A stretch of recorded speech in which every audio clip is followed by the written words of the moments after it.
ML BotBall today. We got lots of great games. We're starting off with the Athletics and the Rays. We got Pirates and Nationals coming up round two. And then Mets and Giants got Jacob deGrom, Johnny Cueto, both guys who either are current aces or used to be aces in their own right. So lots of great games for you today. Yep, and we're going to start off with a little bit of a surprising battle here in the American League. Oakland A's and Tampa Bay Rays, not teams that are traditionally, built to be championship contenders, but, Oakland's leading the West and Tampa Bay is just a couple games off the East lead. So, very important series. Rays have already taken two. Yeah, I mean, both divisions are pretty close. Tampa Bay is only 2 games back of the Yankees. Blue Jays have been resurgent lately.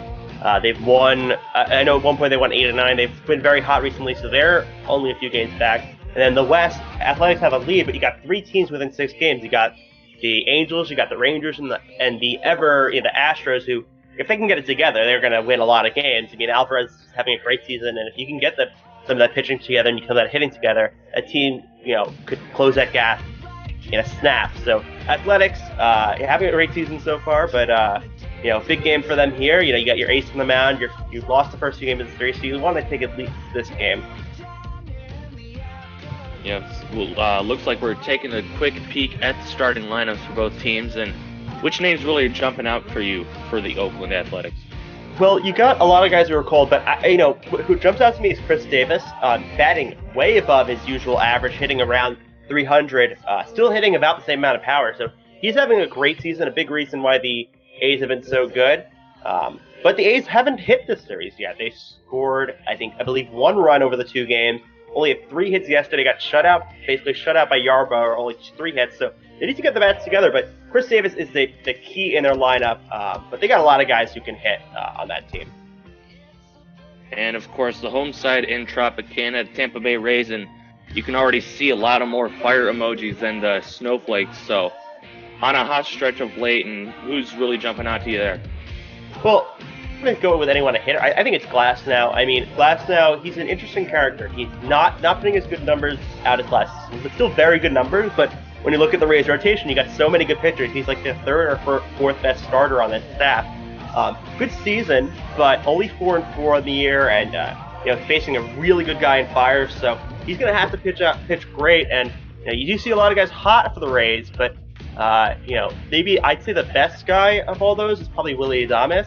But a lot of hitters who could, who are solid. No guys I'd say are stars, but just some solid hitters all around on the Rays team. And if you can have those solid hitters matched up with excellent pitching like we're going to see in Glasnow, and you're going to be a playoff contender any year, especially this year. And it's really come to, you got to win the division if you want to get in. The AL Central has just dominated top 3 teams, holding playoff spots and holding on to them pretty firmly. And you have to see, they could, one of those teams could fall off. You remember, the Cleveland, they started out terrible last year, and then they had that big run, almost got to the top of the division, and then they kind of fell off at the end. So you could see a team falter back in the second half because you have 3 great teams, and then that could leave a spot for someone like the Rays, someone like a team in the West, someone like the Blue Jays to sneak in there. But yeah, right now it looks like the Central is dominating. I mean, yeah, in the West and the East, you have to win your division. You're not in the playoffs, so it makes it even more important. And as you see, Throwback Thursday, so you're going to get some interesting uniforms for these teams today. Yep, going with the golden Oakland Athletics uniforms, and I'm assuming we're probably going to find a Tampa Bay Devil Rays outfit to go along with it. Throwback Thursday, probably one of my favorite days of the week here on ML BotBall. Just kind of gives a little bit of flair to everything that we're doing. Oh yeah, no, I mean, throwback jerseys are amazing. I think the best ones are always I feel like the 90s and early 2000s are the best jerseys. You think about the Mets, old uniforms, those black uniforms, those are so iconic. But no, lots of cool uniforms you're going to see today. Some owing to their history, obviously the Rays used to be called the Devil Rays, and you got some teams that are going to be wearing uniforms that maybe have a team's former name or kind of signed at the time. So, it's going to be interesting seeing them in these uniforms, but it's going to be very fun to watch. Well, we're going to hope we have a fun one here from Tropicana Field. Michael Mametz along with SpecialFX on the call. Oakland Athletics taking on the Tampa Bay Rays, a battle for, American League dominance. Yeah, neither team obviously playing each other too much, but we saw them last year in the wild card game. Tampa Bay pulled off the upset, and, they're trying to look for the sweep today. Tyler Glasnow on the mound. What do you got on him? Well, Glasnow, I'm not 100% sure if he faced the A's this year. I don't believe he has.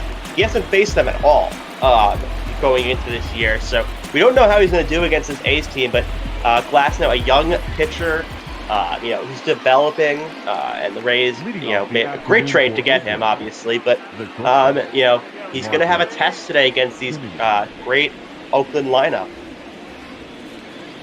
And the first test is going to be Marcus Semien, shortstop for the Oakland A's, as the first pitch is in their first strike, 12:16 p.m. on the East Coast. And if you're watching from Oakland, that is 9:16 a.m. Good morning, everybody. First pitch. It's always weird with the West Coast. They just have these breakfast time games, and we're just like, oh, it has to be the afternoon for the East Coast. Quickly 0-2 now as he goes opposite corner of the strike zone. That's near his neck and delivers. The 0-2 is fouled back. Sticking with the fastball early on, haven't really seen any breaking stuff. Yeah, I could see him breaking stuff here, kind of maybe lace one, just because he was ahead 0-2, and Semien's a nice hitter. Instead, he's going to get another fastball driven out to left field, but coming over is the left fielder. He's going to make the catch for out number 1.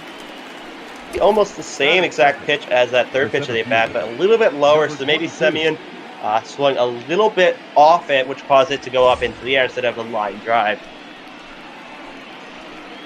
In steps Ramon Laureano, having a bit of a rough stretch this year, but doing better in the road grays, or in this case, the road golds. We'll see if he can continue that today.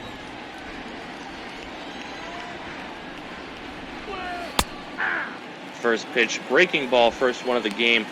Hangs that one a little bit, but it's taken for strike 1. Yeah, and it's interesting he has better away numbers. Usually don't see that, but Oakland A's not a super hitter-friendly park besides the big backstops, so I could see why he may be a little bit better on the road. Ball that's outside. That one's just a bit outside. 1 ball and 1 strike.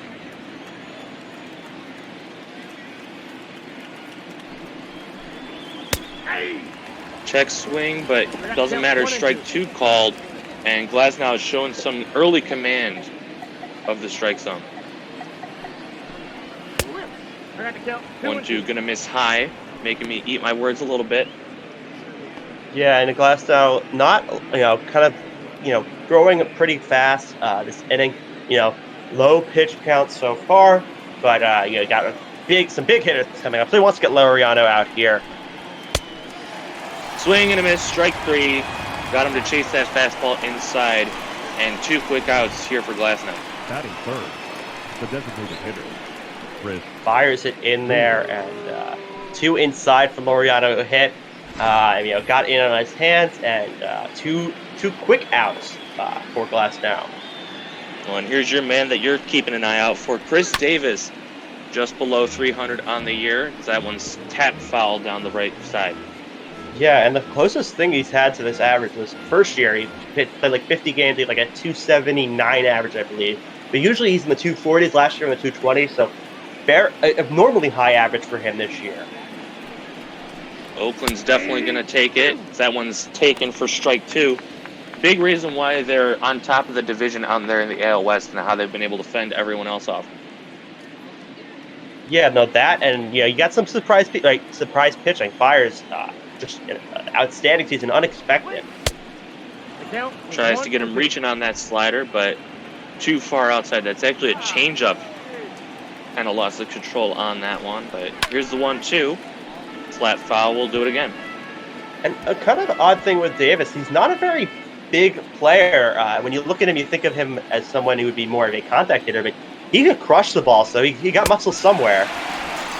And this time, got that curveball chased outside for strike 3. Second strikeout for Glasnow. A's go down 1-2-3. The Rays about to come up. You're watching ML BotBall on Twitch.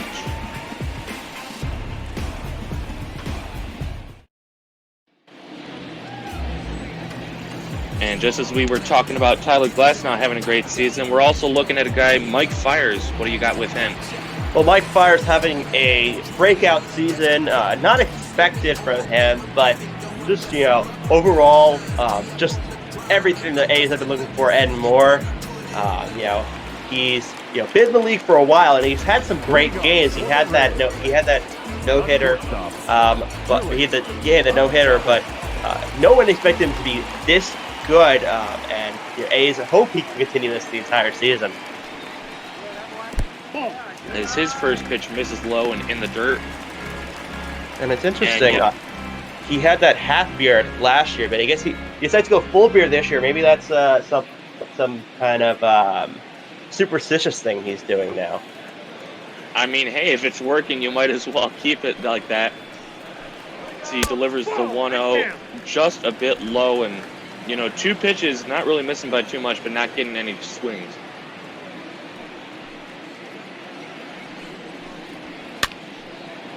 Leadoff hitter Willie Adames pops this one up foul territory. Coming over is Olsen. He dives, and he cannot make the catch. Great effort there. It's just going to be strike one. That slow windup from Fiers. This one's ripped over to third base. Matt Chapman has it. Fires across the diamond, and there is out number 1. Chapman, a consistent fielder. It must be nice, any ball that goes to third, you kind of know it's going to be an out as a pitcher. Nice job recovering from that, going down 2-0 in the count. He's got Brendan Lau, who's having a decent season so far. Yeah, he's moved himself up in the batting order. Was hitting around 5 or 6 just a month ago. That one misses outside 1-0. Yeah, the Rays aren't going to be too aggressive with Fiers here. They aren't known as a super free swinging team, so if he's going to have to throw strikes here, and if the umpire is squeezing him, it'll make it a little bit more difficult for Fiers. Nope. That one misses 2 balls, no strikes, so back-to-back hitters, he's gotten down in the count early on.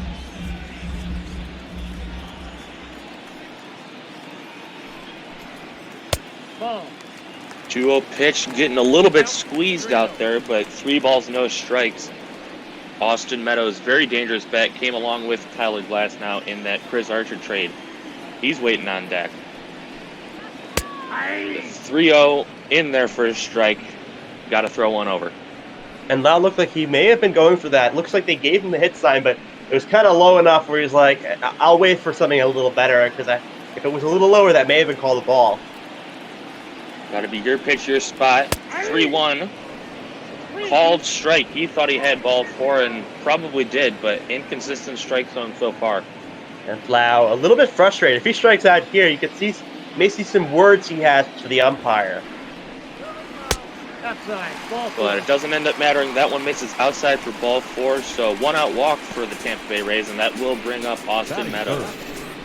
Fiers not great control so far. You have to wonder kind of what the reasoning for that is. He hasn't had those issues so far this year, but he has to. He hopefully can recover. He's been great this year, so he just has to get back to what's been working. In on first is Brandon Lau. There's a check swing, but it's in there for strike 1. Meadows looking for his first career hit off of Fiers. Checks the runner once and twice. Swinging the ground ball to first. They're going to go to second for 1. Relay it back, and that's going to be a double play. 3-6-3, and the inning is over. Great scoop on the back end. Fiers faces the minimum. No score through 1 in Tampa Bay. We'll be right back. That was the pitcher's best friend, a double play. I mean, it's so demoralizing also for the team that's hitting. You hit a sharp ground ball, it just ends the inning now. Going to see 4, 5, and 6. First of which is Matt Chapman, and he chases that one high and inside. Changeup floating there. Maybe lost control of it, but he'll take it, strike 1.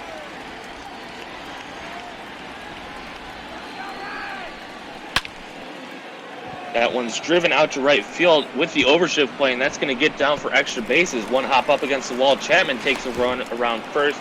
He'll make it into second base with a lead-off double. shot by Chapman going oppo, and as you see, he is tied for the team lead in double for Marcus Semien. Yep, got that extra base power in him, both over the wall and inside the park. Mark Canha stepping in, very surprising bat this year with that home run total, and I'm sure the Oakland Athletics are appreciating all that he's done. Oh yeah, very happy with his performance. On pace for getting something in the 30s, maybe even 40s if he gets a little bit of a surge here. So just an outstanding season for him all around. Steps out of the batter's box after taking strike one. Taking a look over at second for Matt Chapman. That one's fouled away 1-2. And something interesting, Tyler Glasnow, one of the few starting pitchers that doesn't elect for a windup, just goes right from the stretch. 1-2, swing and a miss in the dirt, throw over to first is going to get him for out number one. And, a lot of balls A's have been swinging at today. I wonder if there's a little bit of a deception in Glasnow's delivery today. And speaking of how he does throw, he doesn't change his delivery when there's a guy on base.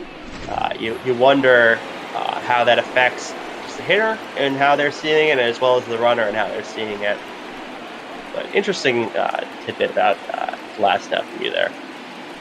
We've got the lefty Matt Olson coming up, takes inside for ball one. Olson with a little bit of a strange stance, kind of pointing the bat away from him before he brings it in for his swing. Misses outside, ball two. Yeah, and whatever works for a hitter. I mean, each throw, they tried to change his swing, and he was like, I'm hitting 300 averages. I got set the record for hits. You don't need to change my swing. You see some weird things. Jeter had a weird stance. Peugeot has a weird stance. Sheffield had a really weird stance. So just whatever works for the hitter. Well, trying to avoid the walk, and he's not going to. Ball four misses low. So same sort of control issues we're seeing from Mike Fiers in the first inning. Tyler Glasnow got a couple men on base now. It's going to be Robbie Grossman, having a tough stretch this season. Not really known for power, but still, you'd like to see more than just the 2 home runs.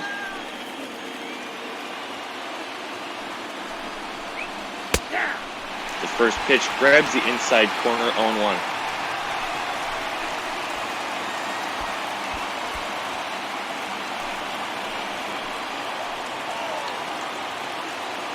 Chapman, the runner at second. Olson at first. A couple of mats on the base paths. And there's a swing and a miss on the curveball. You really would think that you should be taking after seeing a 4-pitch walk, but he's going up and after it.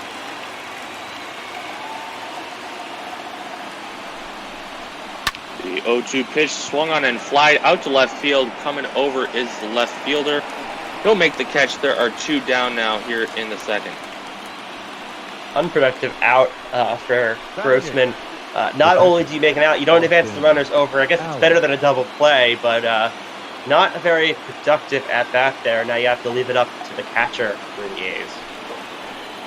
Austin Allen not really starting the season in the spot, but he's earned his way in an everyday role. That one's fouled off, 0-1. You can see he's up there in the All-Star voting. Probably not going to make the team, but it's going to be a confidence boost to the fact that he's getting so many votes for the All-Star game. The 0-1 pitch swung on and missed. Had him way out in front of that curveball. And I think Glasnow will go to a ball here, try to make him chase. It's worked for him so far. Instead, he leaves it in the zone. That one's lined into left field. Renfroe has it, fires back to the infield quickly, and that will hold the runner Chapman over at third base. Bases are loaded here, and a big chance for the Oakland Athletics. Number 9 hitter Franklin Barreto will come up. Takes the strike on the inside corner, 0-1. So, struggling this inning. You wonder, he went through so good through the first and the better part of the order, and now he's struggling to get to the bottom of the lineup. So that one misses high, 1 ball and 1 strike. Bases are juiced in the second inning. No score. Grabs the outside corner on the curveball. 1 ball, 2 strikes. And he's just 1 pitch getting out of the inning. That was an absolutely beautiful pitch from Glasnow right on the corner. A hitter's not going to go for that, and just perfectly just painted the zone. Barreto in the right-handed batter's box, takes high and inside on the fastball. 2 balls, 2 strikes, 2 outs here in inning number 2. As our good friend Cookie would say, we got deuces wild.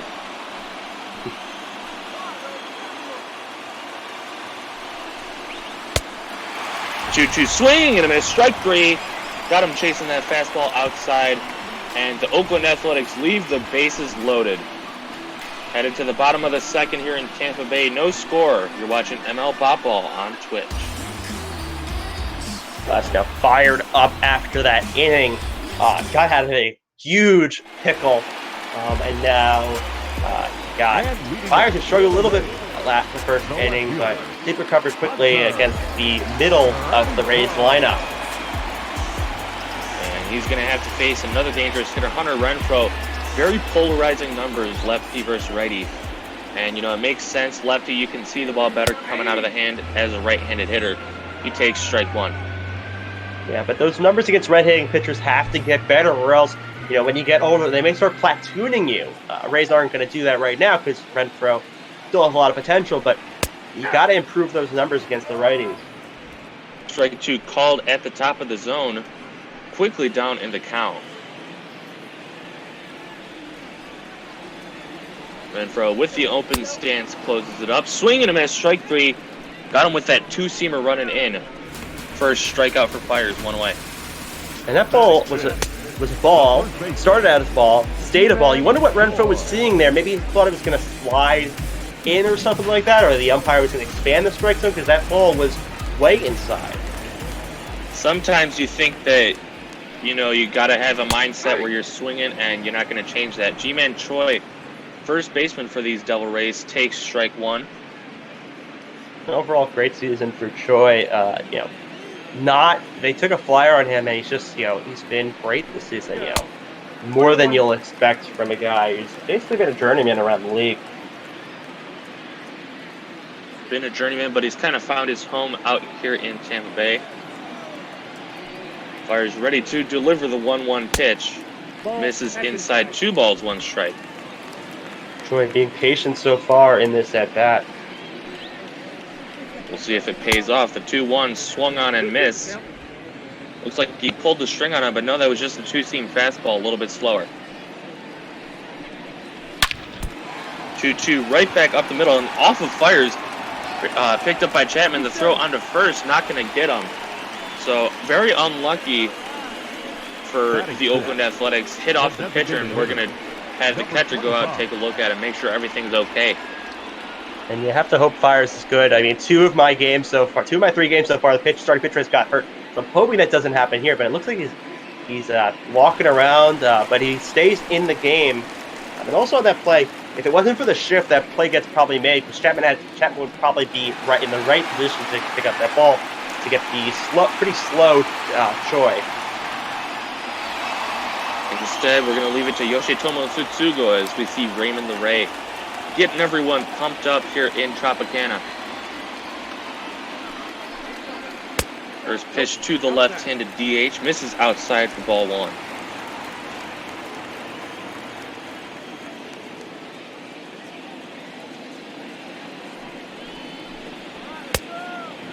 The 1-0 pitch swung on and missed. Fastball high inside corner. And that's a spot you usually try and go to, try and jam a hitter. Yeah, and Fires, has kind of mixing up his fastball, mixing up his off speed, trying to keep the hitters off balance so far. 1-1 is fouled away. 1 ball, 2 strikes now. Fires likely going to try to go low here, try to coax that double play ball just like he did last inning. Sure, he'll take a strikeout too. 1 ball, 2 strikes. And instead he will get that ground ball. Second baseman Barreto to Semien over to Olsen. And the second straight inning, Rays hit into a double play to end it. We played 2 here at Tropicana Field, no score. Nice scoop by Olsen on that play, and just he's what you want as a pitcher. Just get that double play 2 innings in a row. You got to be happy. Checking in with Heidi Watney, reminding us that the Tampa Bay's pitching staff is one of the best in the league. Of course, best in whip.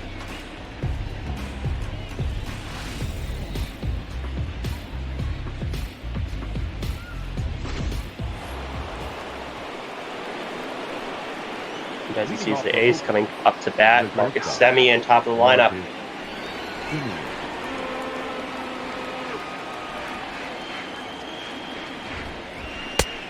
First pitch well too high, 1-0. Infield shifted over to the left side and outfield kind of mimicking that. You almost bunted to second base. You're probably going to be safe, but it's hard to do as a hitter. It's not, you have to almost do a very hard push bunt. That one swung on and missed, 1-1. Yeah, I mean, as much as I hate seeing the shift, I can't deny its effectiveness. And you would love to just be able to bunt your way on, but that takes a very special type of hitter. That one misses low, 2-1.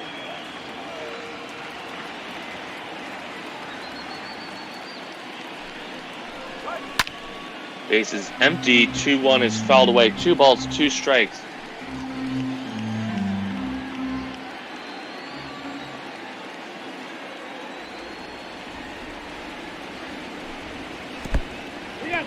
That one misses in the dirt. Count is filled up. Ramon Laureano waiting for his cuts on deck. The 3-2 is fouled off. We'll do it again. And Heidi was talking earlier about the Rays pitching, and great pitching this year. And Morton got signed as a free agent, and Snell got an extension.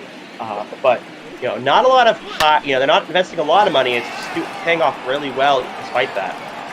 Driven out to right field deep. That's going to be one hop up against the wall. Semien takes the turn, heads to second, and he will cruise in with the leadoff double. Another opposite field hit. Another opposite field double. A's, maybe they're, that's their strategy. They're just going to try to get into the opposite field, beat the outfield who's shifting a little bit for that batter, and take advantage of that and put runners in scoring position. I mean, you got to think if the right fielder's playing straight up, he's going to have that one. Instead, we got a man on second, nobody out. For Ramon Laureano fouls that one back 0-1.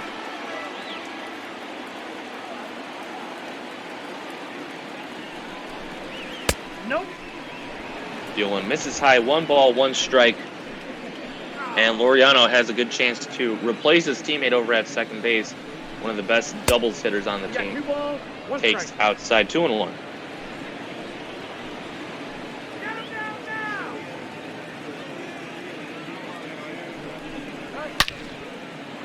That one's driven into center field. That's going to get down for a base hit. Kiermaier has to bobble it as he picks it up, but throw back in will hold the runner at third. Runner's at the corners now.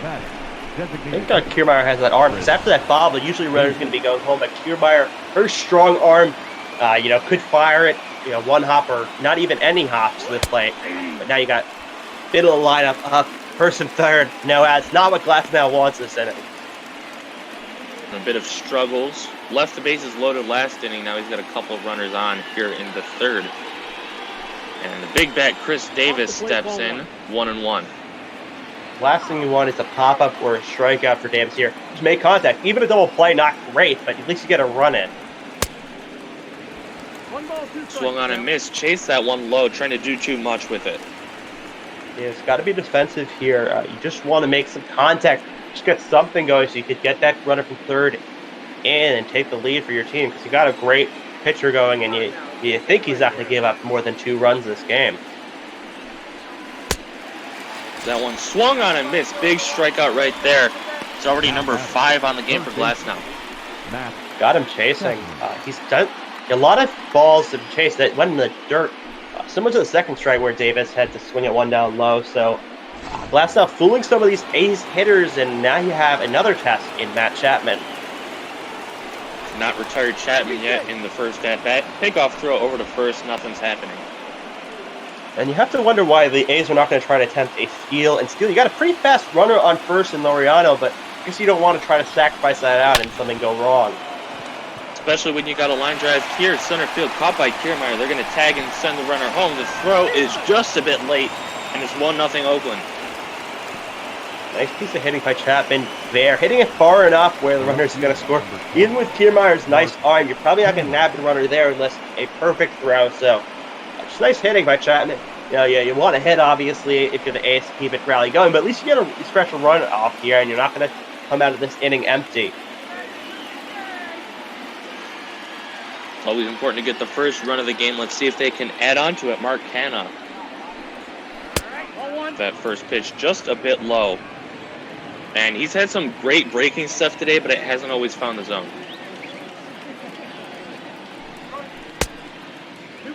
And we'll see another example right there. Changeup misses low. 2 balls, no strikes. Sometimes it works, and when it works, sometimes you use it too much, and then you fall behind the count. So sometimes I think it is him losing control, but sometimes it's on purpose, and maybe not the best strategy. That one hits the dirt first, and then he decides to swing and miss. What was he swinging at? Jesus. I mean, I remember, I forget one call, but it's like either you go for the or for that. It's so outside, so low, you're not going to hit that. He's going to hit this one, though, over to second base, flips it onto first, and the inning is over. Oakland pushes across the run on the double single sack fly combo. Head to the bottom of the third. Oakland up 1-0. You're watching ML BotBall on Twitch. And not terrible for Glass now. You start the inning off terrible, first and third, middle line of come. You only give up 1 run, so he can't be too, he's not going to be happy to give a run, but could have been much worse with all those power hitters in the middle of the lineup.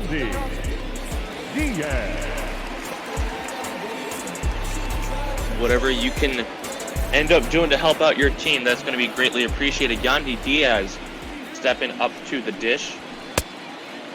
That one's just a bit outside 1-0. Big part of that wild card win last season was Diaz. 1-0 skied on the infield. Chapman comes over. He wants it, and he does to make the catch for out number 1.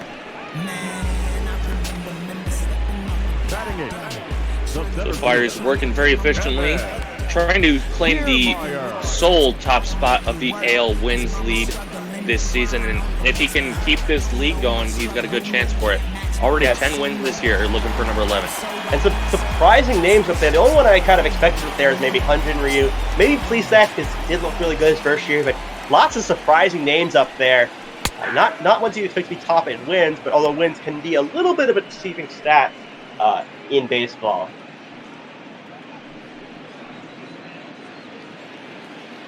Yeah, wins are always, scrutinized by the new sabermetric community, because a lot of times relies on the team around you instead of just the pitching performance. That one misses low for ball 1 to Kevin Kiermaier, longtime Gold Glove winner. That one misses low, 2 balls, 1 strike. And obviously a win means something, because there's a correlation. You pitch better, you have a more chance to win, but it's not always perfect because, right, you think of DeGrom, you think of King Felix in their Cy Young years. They didn't have a lot of wins, about 500 records, so a lot of it is about the offensive end as well as the defense around you. 3-1 is fouled off, and yeah, you mentioned King Felix, Jacob DeGrom. It's lucky that the Cy Young voters are starting to realize that wins and losses don't always mean everything. The 3-2 check swing, he went too far, strike 3. Second K of the game for Flyers, 2 down. Looks like Flyers will not end this inning in a double play. First inning so far, literally can't now with 2 outs, so different ends to the inning this time. Gonna have to get through another guy named Mike Zunino. Veteran backstop for the Tampa Bay Rays.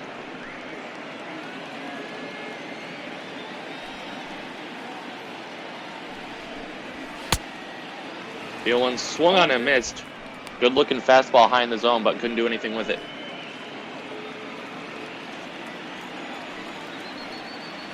Very upright stance for Zunino. And that one slapped the other way. Olsen picks it up, flips it onto Flyers, making him do all the work, and he gets the out for out number 3. Head to the 4th, 1-0 Oakland. Michael Memis and SpecialFX on the call. Yeah, that hit. Out the bat, I thought they maybe sneak in for a hit, but the Athletics in perfect position to field that. Going to check in with Heidi Watney, and I'm sure she's reminding us all that we're not doing this for any money right now. Neither Michael nor I are getting paid for this. No one behind the scenes is getting paid for this. We're all just trying to raise money for great causes. Week to week, we change our charity that we're raising money for. And this week, it's the Trevor Project. They do a great job raising funds and helping lower suicide rates and harassment rates for the LGBTQ plus community. So if you can spare some extra money, we've got a PayPal link down below. Any subscriptions to the channel will also go towards that. And, you know, even the ad revenue that we get, that's all going to this great project. All ones the count. 6, 7, and 8. Matt Olson, the first of those three. That one swung on and missed 0-1, and he'll tap this one past the mound. Shortstop in the overshift will fire it onto first for out number 1. And Ray's kind of happy that Glasnow didn't feel it, because he would have had to. It would have been up the top of his glove possibly, and could have deflected somewhere else. When that happens, it's usually an infield hit, and the Rays were kind of in perfect position to field that play. And we're going to see Robbie Grossman 0 for 1 today.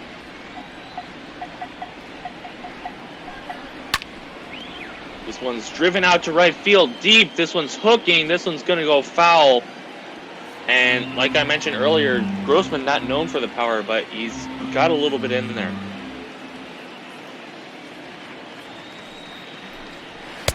Glasnow sets and delivers. That one's inside with the fastball, 1-1.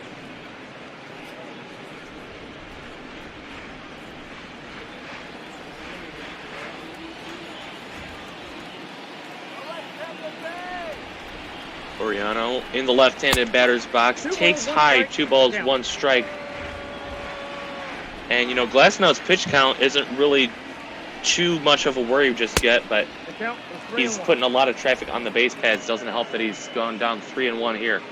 Yeah, lots of pitches, last inning, but not too high. But you know, the Rays haven't used a lot of bullpen guys this series, so they have a lot of arms out of the bullpen. So they're not going to extend them too much, I don't think. Swung on and fouled away. 3 balls, 2 strikes.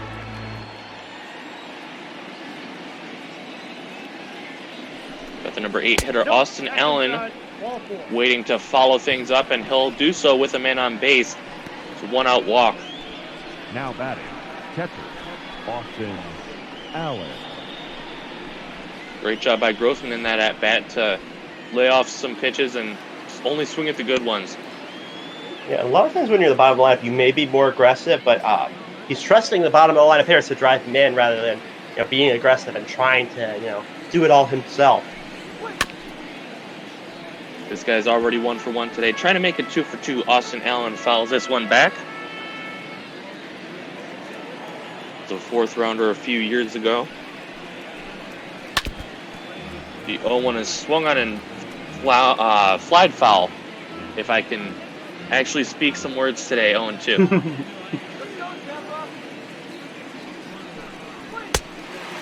Swung on and missed, painted that fastball on the outside corner, and Allen couldn't catch up to it, 0-2. 2 down. The batter Glasnow, 99 miles per hour, so he's a fireballer. A lot of times, you don't see starters usually throwing that fast. Usually it's for the relievers, just because the starting pitchers have to save their arm. But Glasnow has been able to keep that just very, very fast fastball.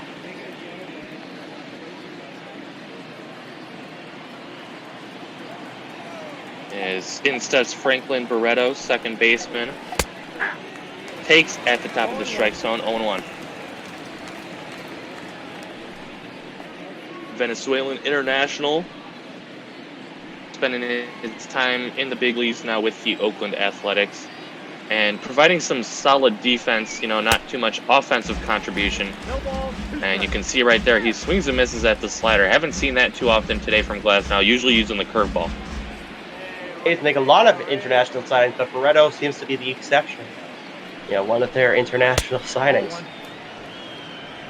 That one misses just a bit high. Glasnow thought he had strike 3. Probably did, and it would have been on the nicest pitch of the ball game.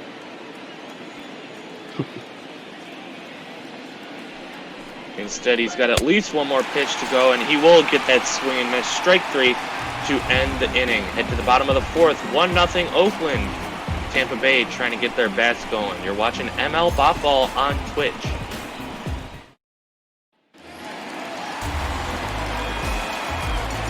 And leading up for the Rays. The leadoff hitter not only of the inning, but also of the ball game, Willie Adames steps in. Mike Fiers has faced the minimum despite letting a couple men on, and that one's driven out to left field, but not going to stay fair, 0-1.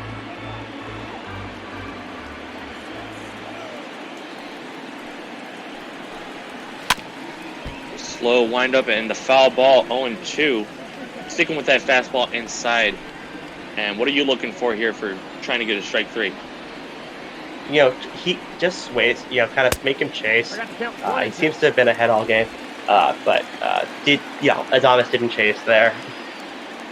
Maybe looking for a breaking ball away this time. He does get that one. I had him thinking about it, but showed some good restraint.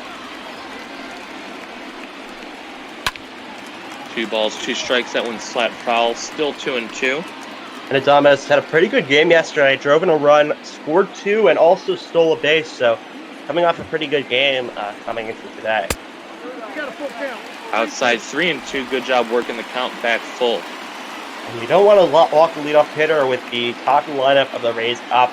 And Adames not too slow, so you want to throw a strike here. That one's fouled away. Still 3 balls, 2 strikes. Got him chasing that slider low.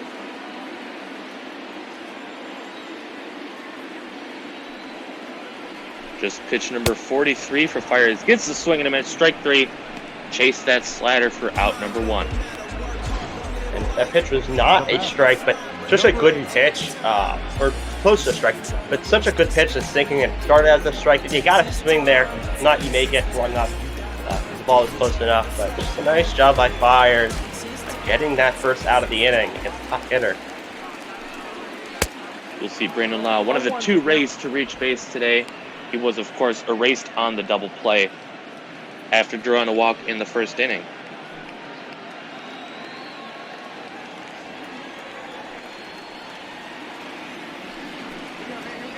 The 0-1 taken on the outer half and quickly 0-2. And you look at Fires' pitch count, only 45 pitches, obviously aided by those 2 double plays, but very low pitch count for this point in the game. And as long as he doesn't get into trouble, he could go 8-9 innings. Swing and a miss, strike 3, back-to-back punch-outs to start out the 4th. Just his 4th strikeout of the game. Now batting. Fires finding his groove, a nice pitch right on the outside, and Lau could do nothing with that. Fires, bing, bing, bing. Austin Meadows grounded into the double play in the first inning. That one's taken for strike 1 on the high outside corner.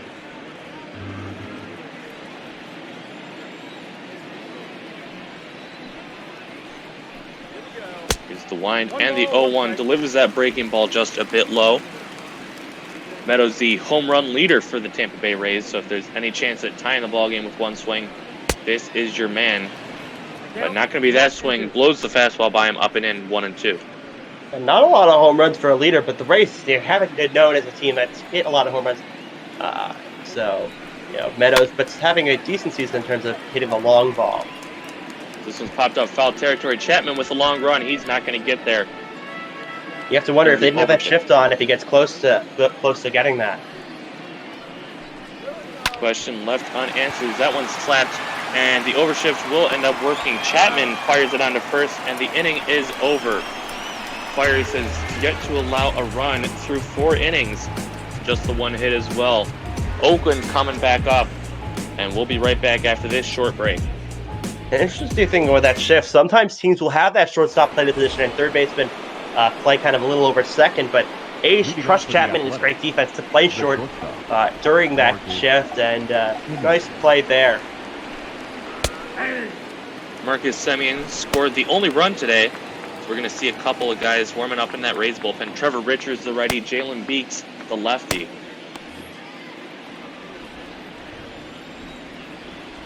And you got to wonder, are they having some trust issues with Glasnow? I don't think he's pitched too poorly. That one's quickly now 0-2. Just hasn't had the same results that Fires has. But Glasnow's still a young guy. You're not going to try to pitch him too much and hurt his arm, but and you got a lot of great starting pitchers, so you don't have to save the bullpen for a guy that may not go long. So it makes sense. I don't think they're going to take him out this inning, but it's nice to have a guy warmed up just in case top of the lineup. Got a bit of a favorable call there, and Semien's not happy. He's letting the umpire know about it. 8th strikeout already for Tyler Glasnow. You see as it crosses zone, maybe, looks a little bit outside, but maybe nicked the corner of the plate, and as a hitter with 2 strikes, kind of got a swing on that close enough that they could be called a strike. This first pitch looped into center field. That's going to drop in for a base hit. So back-to-back at-bats for Ramon Laureano result in a single. The batter, number 2. Another opposite field hit. You know, Glasnow, we know he throws fast, so maybe the A's just swinging late because of that and causing a lot of their hits to go oppo. Yeah, part of it is on purpose, but I think, in that one at least was, kind of got jabbed and got lucky with it. But the A's are going to take it, especially with this guy at the dish, although he hasn't been producing today. Chris Davis, 0 for 2 with 2 punch-outs.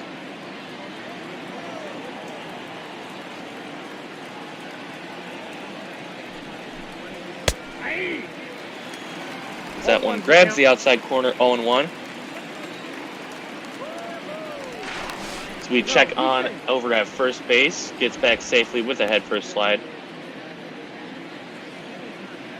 Laureano definitely a speed threat over at first, and they're going to check on him again. He's back safely. You wonder if the Rays are seeing something here, maybe seeing a hit and run or Laureano getting a steal sign, twice looking over there. Instead, he will deliver to the plate just a bit inside. Fastball topping out at 97 in that one. Chris Davis with a very relaxed stance, and he's going to go to second, throw down. Not in time. Thought the throw might have beat him, but didn't get the tag there quick enough. Yeah, it looked like it did, but for some reason the glove got lifted up to try to tag him. He could have just slid it over. I think he would have had Laureano, but nice. It looks like, a pretty close play either way. I think maybe that throw bounced up to him, and he had to make sure he got it first before he applied the tag. That one's fouled away 2-2 to the hitter wearing number 2, Chris Davis.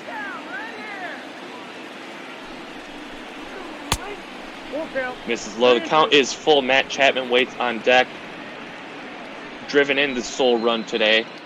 Yeah, and you don't want to walk Davis here. I mean, Davis struck out twice already, but you also don't want to give him something to hit because he does have that power. Instead, he's going to get the hat trick. Curveball left it pretty well in the zone, but Chris Davis not having it today. The third base. And throw your hats up because that's a hat trick for Davis. Down for the 3rd time today on strikes. Now Chapman's going to try to save the inning for the A's.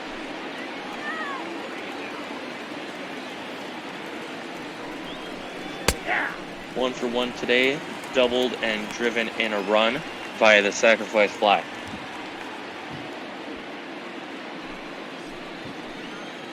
Ramon Laureano over at second base. I don't think he's going to try for third here, but got the wheels to do it. That one's quickly now 0-2, curveball grabbing the inside corner. Yeah, it wouldn't make much sense. He does have, a single probably scores them even with Kiermaier's arm because you're running on the pitch. And if it's sharply hit, it's sharply hit, but I think it's a better chance of scoring if you stay at second rather than trying to steal third. It may not mean anything anyway, and could get thrown out. He's trying to get out of the 5th, and instead he's going to hit Matt Chapman. Goes up and in, and he's not happy. Giving some words to the man on the mound. I wonder if there'll be some retaliation next inning. That sometimes happens. Don't think it was on purpose. I think Glasnow just lost the ball, but when you hit a guy who's a key hog on this A's team, going to be some grumbling from the A's bench. And with that hit by pitch shows that Glasnow loses control, so he's going to come out, only worked 4 2/3 innings. He's responsible for the men out on first and second, but just the 1 run allowed so far. Your attention, please. We're going to see a new pitcher, Trevor Richards. Number 34. Yeah, Richards not a great year, but it's kind of weird, right? If Richards gets it out here, good start for Glasnow, you could say. At least looking at the stat line, 4 2/3, 1 run. Didn't go as long as you like, but only 1 run. But if Richards gives up these 2 runners, then it's a bad start. So it's basically in the reliever's hand of whether Glasnow has a good start, which is kind of weird. Glasnow's got to hope that Richards can come through for him. Got a big bat that's been quiet today. Mark Canha is the guy he needs to get through. First pitch called strike on the bottom of the strike zone, 0-1. Yeah, and usually whenever a new pitcher comes in, you're not going to swing at that first pitch because it's, so a free strike here there for Richards. And he's going to get another strike on a free swing. Changeup missing inside, but he obliges 0-2.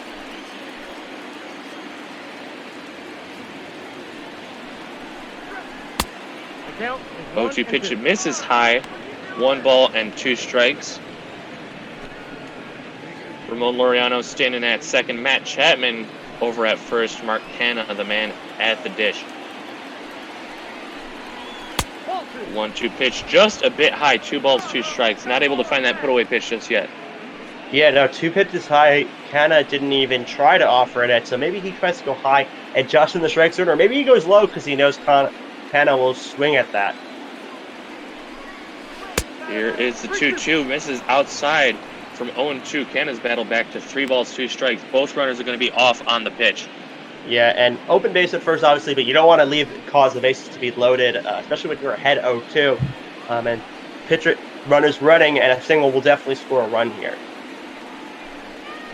The 3-2 pitch misses inside, ball 4. So the first man he faces out of the bullpen, he puts on by the base on balls. Now he's got to face a very dangerous hitter, Matt Olson. So got to be on the edge of his seat. 2 of those inherited runners are his, and now you got Olson up. Both got, 2 guys, both your inherited runners on second and third. So a single scores both of them here, and Richards needs to try to get out of this before Oakland could possibly break it open a little bit. Not to mention Kevin Cash. He made the decision to bring in Richards instead of Glasnow, who was still, had some pitches, gas left in the tank. So one misses ball 1. Yeah, not a lot of relievers in this series, so you think you'd put a better guy in, not a guy with a 5 ERA. Although Richards is the long relief guy, so that's probably why they went to him so early. That one misses low. 2 balls, no strikes.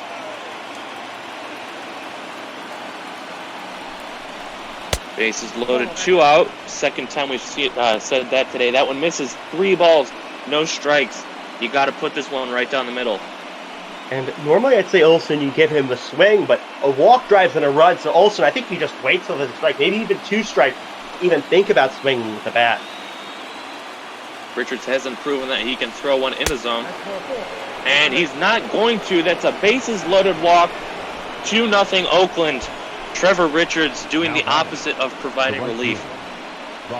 Gosh, you got to be regretting his decision. Richards walked both batters so far, and situation isn't any better. So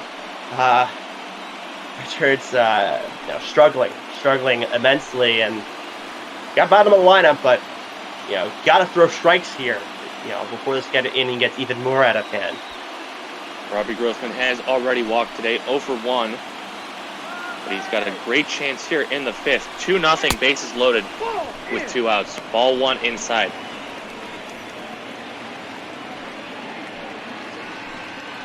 And after, Canna, he hasn't thrown a first pitch strike to either of the next 2 batters. Richards sets, checks Chapman over at third, not going to go anywhere, but that one's taken for a strike, 1-1. And that was barely a strike, but luckily he did get that call there. And he got lucky, he got a swing there too. Swing and a miss on the curveball low and in. 1 ball and 2 strikes, 1 pitch away from getting out of the inning. Grossman ready, so is Richards. The 1-2 is fouled off, and we'll do it again. And Richards ahead on this count, but he was ahead also 2 batters ago. So you just got to put him away here. From the stretch, just a bit high with the cut fastball. 2 balls, 2 strikes. Seems like the hitters are getting fooled by that high fastball. He's tried it multiple times, and none of the hitters have looked like they're going to even attempt that ball.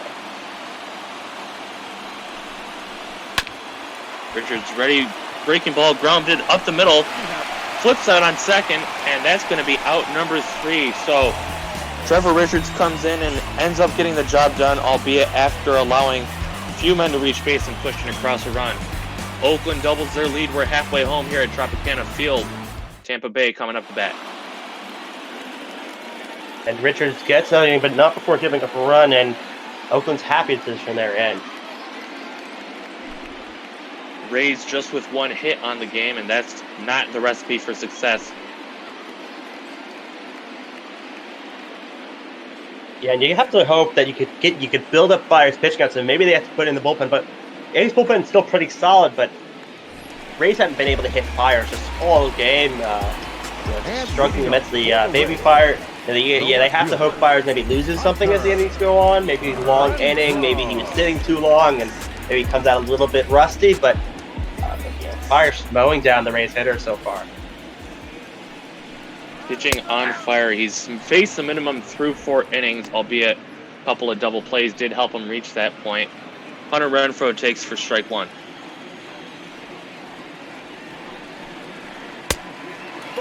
That one misses outside. Good break on that pitch, but didn't get him to chase.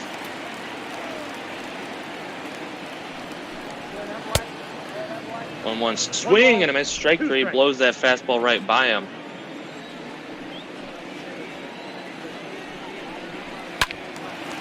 And the 1-2 is fouled back. Hunter Renfroe, of course, coming over from the San Diego Padres this offseason in a trade that saw Tommy Pham going to San Diego. That one misses in the dirt, 2-2. Yeah, Pham had a decent season for the Rays last year after coming from the Cardinals, but Renfroe, a young piece the Rays will definitely like, especially at a pretty controllable cost for the team. He fouls this one back, like you said, trying to drive up that pitch count of Fires, even if he doesn't get on base. Catcher sets up inside, and he gets it inside, swing and a miss, chase that fastball high. 5 strikeouts for Fires. As we take a look at the American League ERA leaders, Fires coming into the game, sitting at number 5, and he's got a chance to climb that list, pitching a shutout through 4 1/3. And the most surprising name on there is Ryan Yarbrough, usually just used as an opener, but a below 2 ERA, and the Rays ace, I guess, even though they have Snell and Morton. So that's I think the most surprising name on there. But Fire's definitely having a great season as well, and his ERA below, a little over 2, and that's all that the A's could ask for, even more than what they could ask for. Quickly now 0-2 on G-Man Choi as he rips that one foul. Choi has the only hit of the game for the Devil Rays.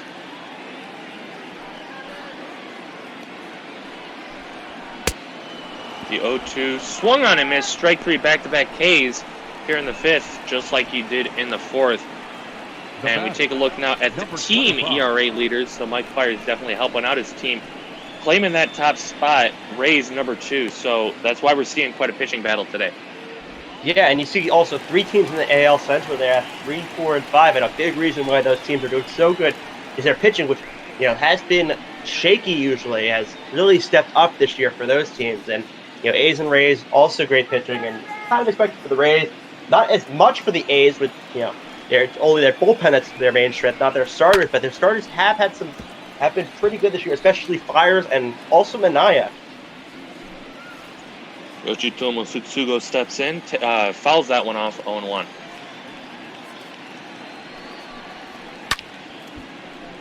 That one's fouled away. No balls, 2 strikes. Duct Tape Man making a good point in the Twitch chat, reminding us that Mike Fiers, of course, was the whistleblower that ended up leading to us finding out about the Houston Astros cheating scandal that happened in the 2017 season.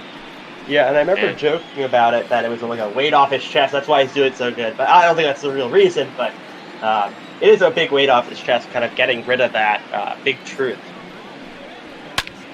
1-2 pitch, swung on and fouled back. We're going to do it again.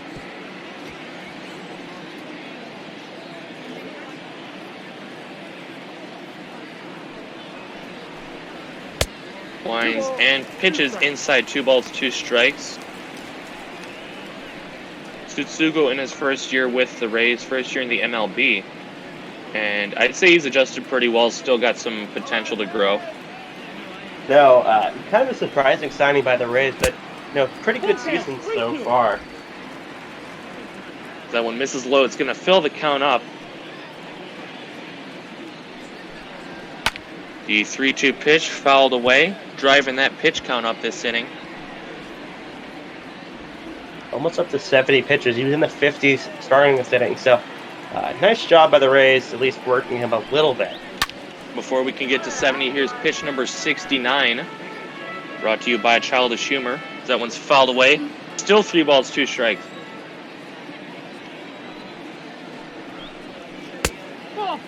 And just a bit low. I kept waiting for Blue to raise his arm, but that's going to be ball 4. Just a second walk issued today from Fires. And unless he can get a caught stealing or pickoff throw, he's going to have to face more than the minimum so far today. Yeah, and Fires, well, sometimes you get that veteran call, but not there. The umpires say, I don't care if you're a veteran, I don't care if he's a rookie, I'm going to call it the same as I would no matter, if they were both rookies. So Sugo draws the walk, and good sign, because even more pitches now for Fires this inning. Yeah, Raymond trying to pump everybody up. This is the most of a rally that the Rays have had today. This one swung and fouled off 0-1.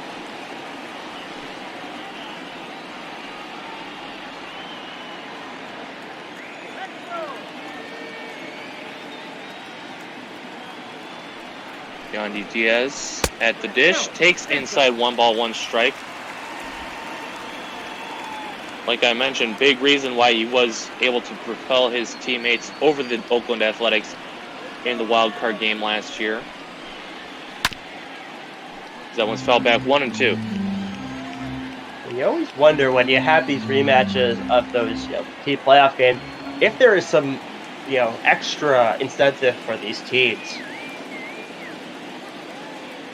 Rays have been repeating so far in the series. That one's fouled back 1-2.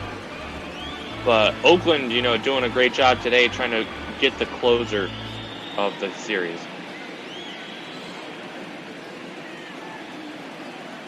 Runner first is Tsutsugo. Yandy Diaz at the dish, takes inside 2 balls, 2 strikes. And you saw that pitch count in the inning a couple of moments ago, approaching 25 pitches.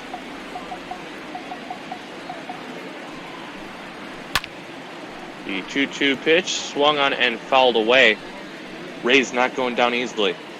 Yeah, and that pitch was too close to not swing at. May have been a ball, but could have been called a strike as well. So Diaz fighting off Fires. The 2-2 pitch fouled away.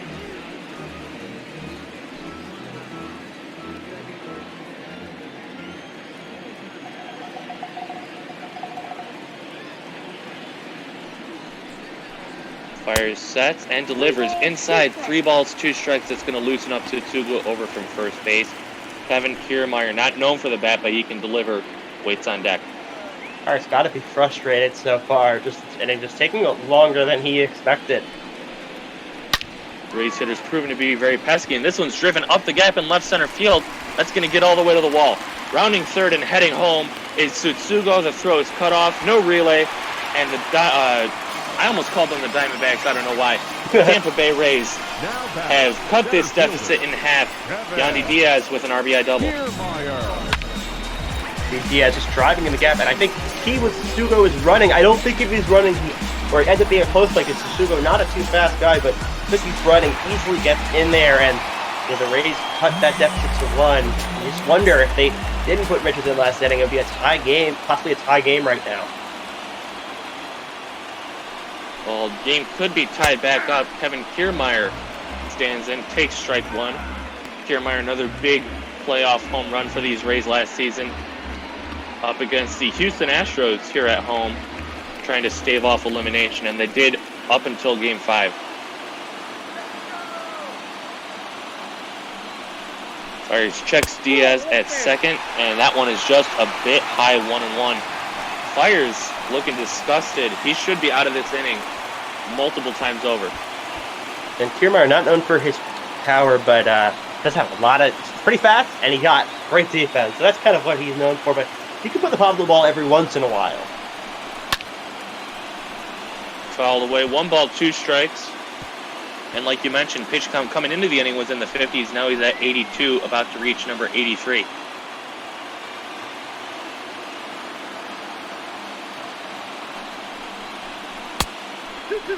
And it misses low. Curveball, 2 balls, 2 strikes.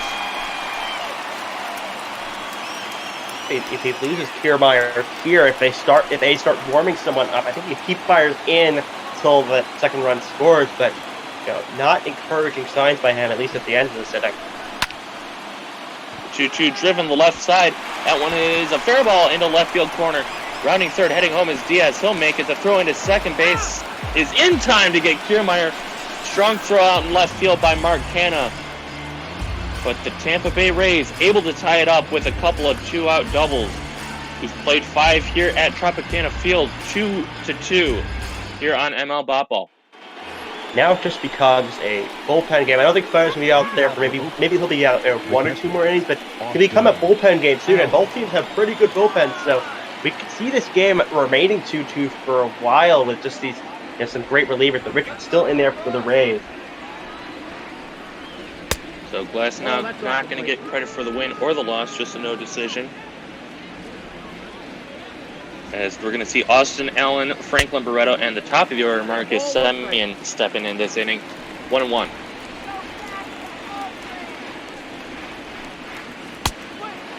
Swung on and missed, takes him low out of the strike zone with the curveball. And Richards shown a lot better command this inning. A lot more break to his pitches and make them more tempting. Going from the full windup and delivers, pops it up on the infield foul territory. Long run for Yandy Diaz as he was in the overshift. He's going to make the catch in that third baseman coach's box. Almost called it the batter's box. I need to know what words are things. So it's early on the West Coast, so you got an excuse. Nice run though by Diaz getting that ball. Catcher didn't even come out for that. I guess he knew Diaz would have it. Catcher could possibly get that as well. Probably was calling for it the whole way as that one misses low and in. Franklin Barreto, a couple of strikeouts in this game. 1-0 pitch, swung on and missed, left that cutter right down the middle, but not the fastest of pitches from Richards. Yeah, Richards, he's gonna mix some stuff in there. He's gonna try to get ahead in the count, and he's just putting him away. That seems to have been a struggle so far. But last batter, he did do a nice job. This one skied into center field. Kiermaier's got a long run. He's gonna make the catch. Got that speed on him, and just a quick toss back to the infield. 2 down. Kiermaier showing why he's one of the perennial defensive center fielders in this league. Praying not pretty far back, but able to make an easy play on the ball that off the bat looked like it could dunk in for a hit. It's now the 4th time through the Oakland batting order. Marcus Semien 1 for 3 today, doubled and scored a run.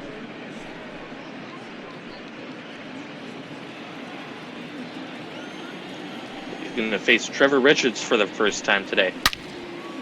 That one is driven out to left, but it's hooking all the way. It's going to go foul. Left that one in a desirable spot. Yeah, now with the top of the lineup coming up, you wonder if Richards is going to stay in after this inning. Obviously, he can go a little longer, but Ray's still got a good amount of arms in that bullpen that they can use to keep this game tied, or even if they take a lead, maintain that lead. That one's fouled off 1 and 2. And I think it is going to come down to the game situation. Obviously, extra innings still exist. You don't necessarily know how long this baseball is going to go, especially in a tie game. And you're facing Seattle after this, so not too hard of a series. So you may use a little more bullpen arms. This game seems like it's going to be, you're going to need more bullpen arms. And a game against Seattle, who's not a great team. That one backs him up with 2 balls, 2 strikes.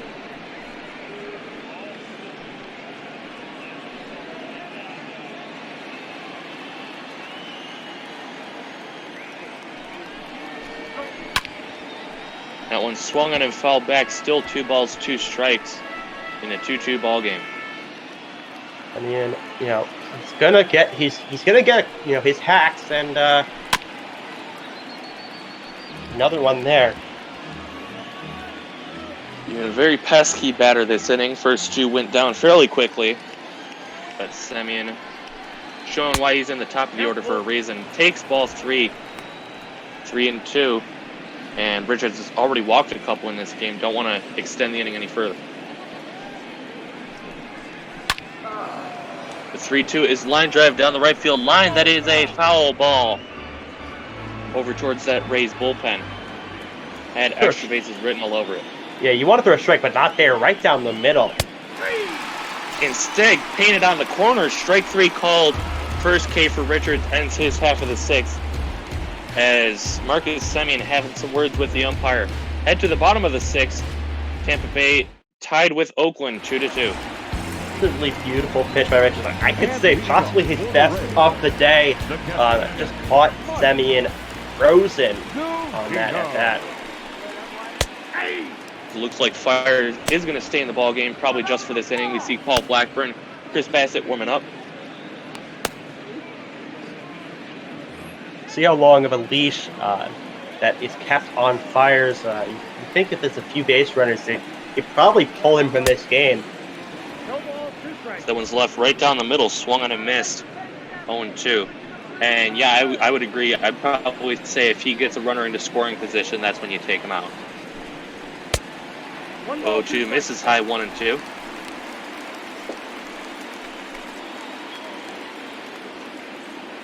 Zunino first to bat in the inning, then top of the order, Willie Adames will follow. Swung and a miss. Strike 3, slider on the outer half. And that's now 7 Ks for Fires. Next for Tampa Bay, the shortstop, Willie Adames. Breaking ball going away from the hitter Zunino.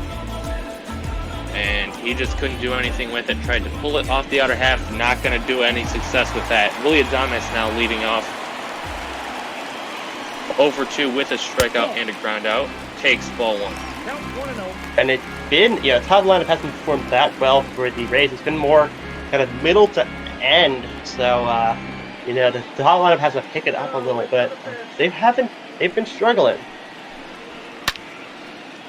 This one's driven out to right field. Coming in is the right fielder, Grossman. He's going to make the catch, 2 down.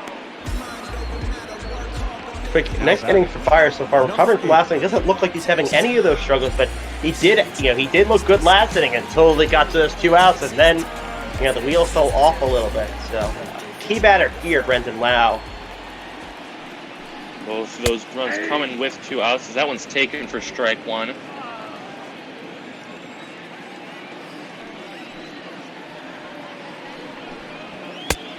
Winds and delivers inside, 1 ball, 1 strike.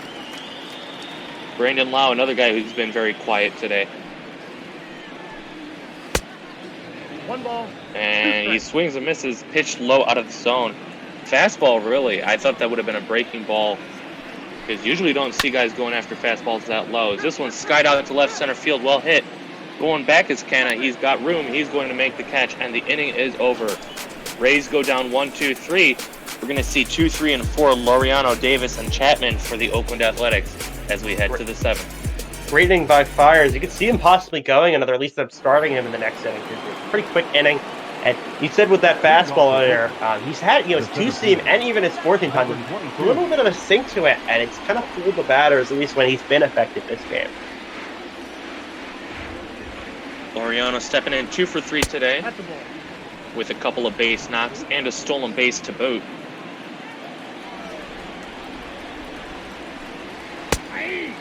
1-0 pitch taken at the knees, 1 ball, 1 strike.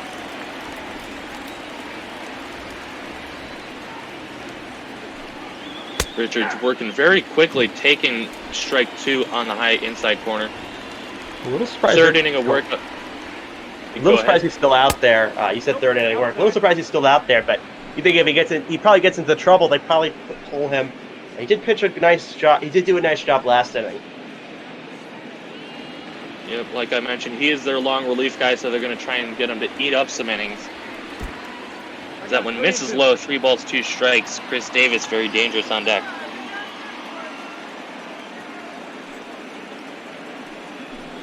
Payoff pitch inside for ball 4. Ramon Laureano putting his wheels on base for free.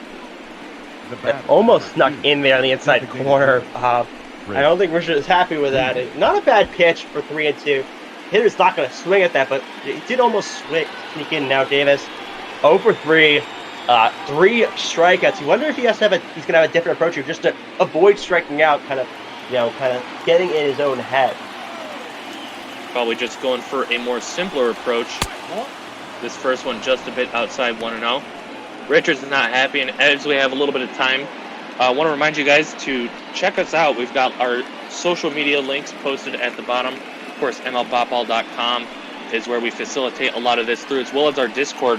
Type !Discord into the Twitch chat. It'll give you a link. We've got a Twitter account, Instagram, and Reddit, posting a lot of updates through there as we get through this 162-game season, trying to call the 2020 season how it was originally planned to be.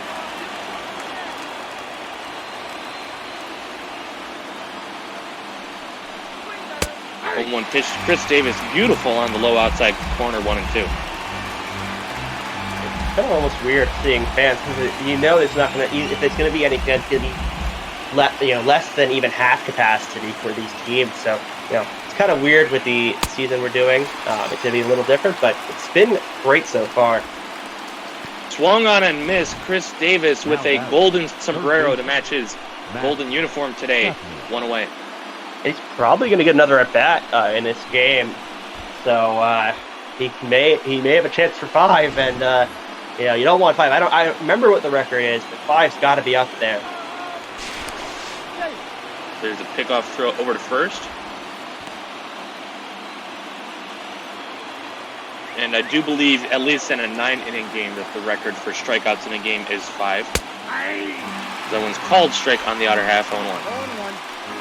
Yeah, and Davis probably not liking these golden uniforms, not hitting very well in it, so I don't think he's liking this Throwback Thursday. Chapman, only one official at bat today. He doubled, hit a sac fly, and drawn a walk.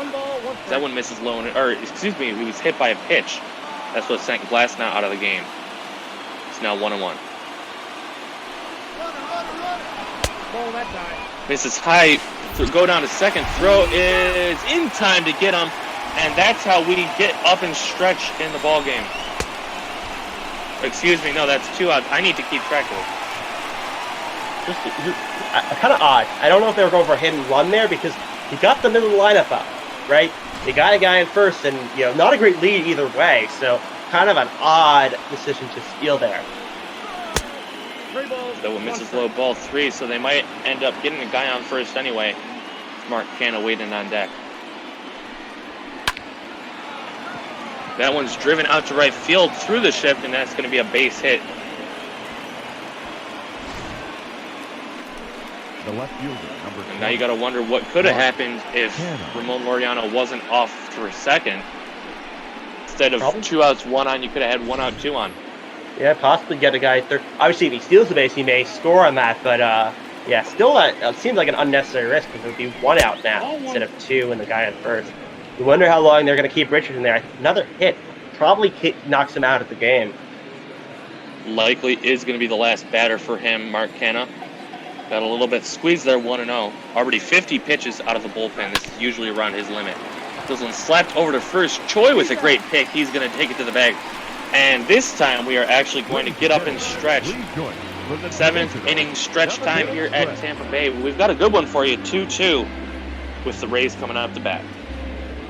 And we talked about that stolen base, earlier that, if it didn't happen, they may not be holding on Chapman so close to first, and maybe that ball squeezes in and gets a double on that. But because you got to run on first, Choi's going to be holding him on. Instead, we're in a tie ball game. Neither starting pitcher going to get a decision today. Paul Blackburn is the new man on the mound. The first pitch wrapped up the middle. Shortstop Semyon on the right side at second will flip it onto first, and there's a 1 pitch out. Not expected usually swinging at that first pitch, but Rays being a little bit aggressive now. You got the bullpen, and you don't have fires, and you don't need to work the count as much.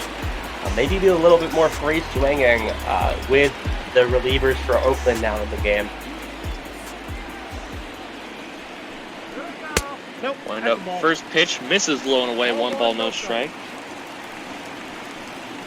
Looks like we had an incorrect prediction in the Twitch chat. Mo Red Wings hoping that Mike Fiers was going to go a complete game, but ended up only lasting 6, 2 runs allowed.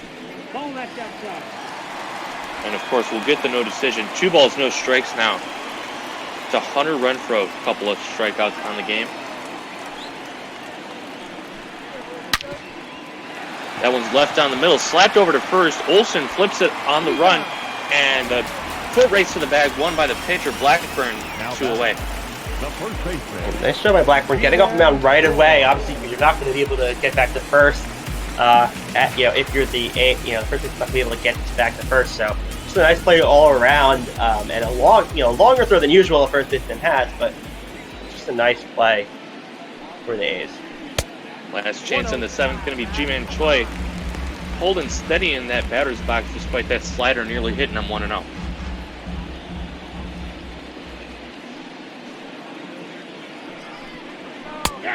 1-0 pitch taken high and right down the middle, 1-1.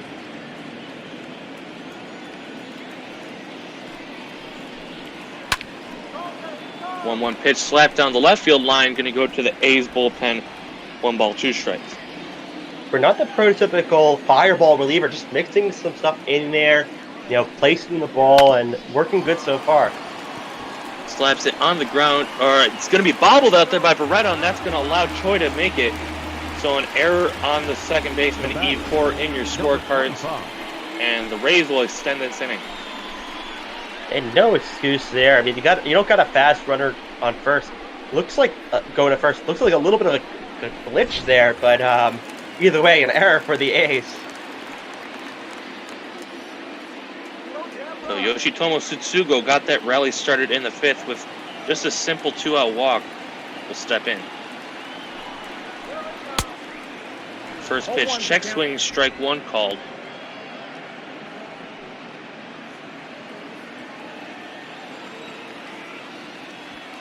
Choi, the man at first. Paul Blackburn on the mound. He delivers, and that one's fouled away quickly, 0-2. Blackburn ahead of the count. Pretty quick inning for him, even with a runner on first. He only has 10 pitches this inning. Here's the 0-2. Misses low and in the dirt. Scooped up there by Allen, and Choi holds over at first.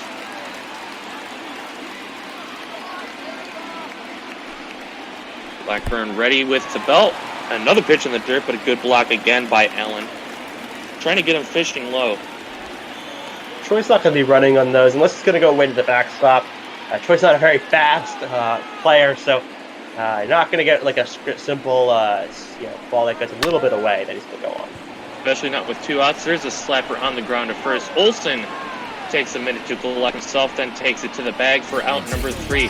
We've played 7 here at Tropicana Field. Neither team able to break the deadlock. It's 2-2. You're watching ML BotBall on Twitch. Ladies and gentlemen, your attention please. Now Let's see a new pitcher, Colin Poche. number 38. Not the most favorable numbers, but still has some potential. What do you got on him? A little surprised they put him in here. Ray's got, they have a lot of good relievers, but I guess, maybe some favorable matchups, maybe his numbers against the A's, Cash likes, but puts in Poche and, still a lot of arms in the bullpen, so if he struggles, you got a lot of guys to sub in there. And you got some lefties coming up in the lineup. Matt Olson, Robbie Grossman, and Austin Allen all due up. The 0-1 pitch now from Colin Poche. Misses inside on the breaking ball. Got a decent-sized crowd here at Tropicana Field standards. 25,125 people. Pretty surprising. Usually you see if, a New York team comes down to this and we have big attendance, but not usually this large of a crowd, but the Rays having a good season. They know it's a key game, these fans, so maybe a little bit of a boost in attendance due to that. Maybe trying to, get some revenge against the wild card foes that knocked them out last year. 3-1 as that one misses inside. Robbie Grossman waits on deck. Very close pitch, but not called the strike to the umpire, so behind the count, Olsen in the driver's seat. 3 balls, 2 strikes. Strike 2, 1 ball, 2 strikes. And Poche trying to avoid the leadoff walk. Olsen, of course, trying to avoid the leadoff strikeout. The 3-2 pitch swung on and fouled back. We'll do it again. Olsen, fighting a little bit. You want to get on in this inning because not going to get easier from here on out. Not going to get on, though. Swing and a miss, strike 3. Fastball up and out of the zone. First strikeout for Poche. The right fielder, number 8, Robbie. It's a little bit aggressive. That pitch was the ball that Olsen he wanted it. Maybe a little bit, he saw it up in his eyes, and he, just an automatic swing. Those pitches up in the zone are a lot more tempting. This one slapped on the ground to second. Throw against his body. He's going to get him at first. Nice play there by Brandon Lau. Not a great pitch, but luckily only a ground ball to second, and a nice play by the Rays defense. Nice play by Lau, and two pretty quick outs in this inning for Poche. Rays are I'm sure Cash is pretty happy about that. Going to face the left-handed hitting Austin Allen. That one taken on the low outside corner, 0-1. Just in case Poche gets into some trouble, we see Oliver Drake and Jose Alvarado warming up in the pen.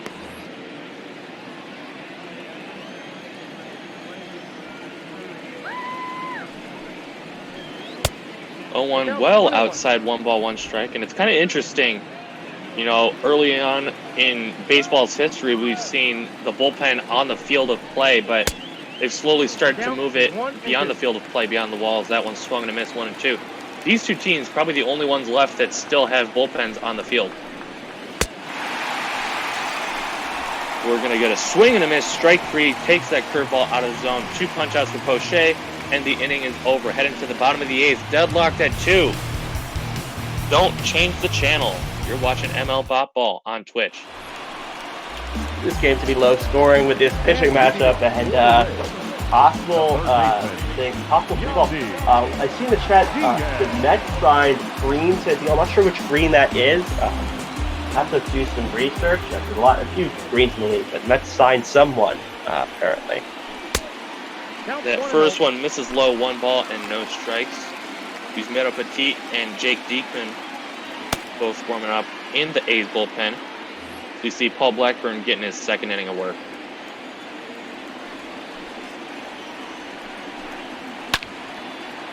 Diaz fouls that one away, 1 ball, 1 strike.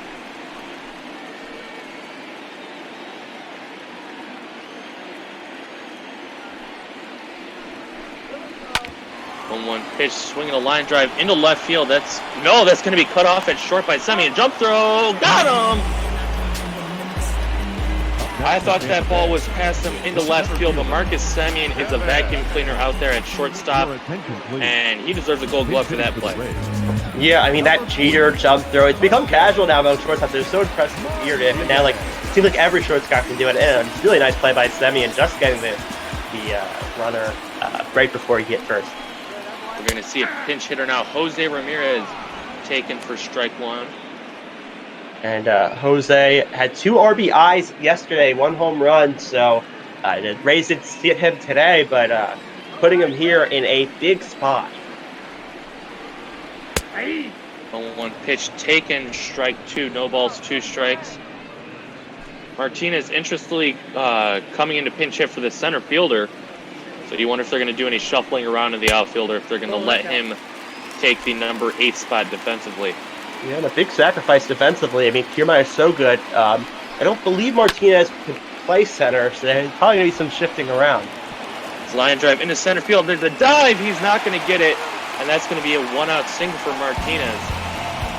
He's bumped up, just the 4th hit of the game for the Rays, and they got something cooking here, as that's going to be it for Martinez. Comes in, sees a couple pitches, lines it into center field, and we're going to have Manuel Margot pinch running. Margot plays center field, so he's probably going to stay in the game after this inning. And first pitch, he's taken off for second. The throw got him. Very risky move from Kevin Cash, bringing in the pinch runner. First pitch, sending him, and he's gunned down. He's got to have been expecting this. I mean, you put in a fast guy. It's 1 out. You have the bottom of the lineup up.